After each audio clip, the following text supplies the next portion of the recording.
to you in terms of controls. So this one controls your up, down, left, right turn, and this one, as you touch it, it kind of follows the movements of your device. This one also does the flips. So we just simply hit this to take off, and I'm going to turn them around so I can pilot better.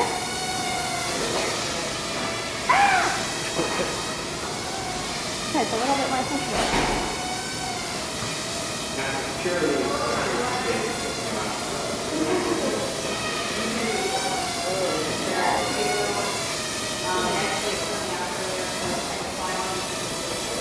And what's the range, you know, for control?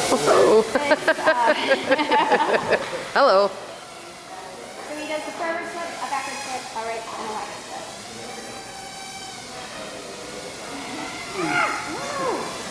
See? So you can change the right. You can change your controls to either a joystick or accelerometer. It's currently on joystick, which I am not so good at, but you can tell. See if I can land it. No! I don't.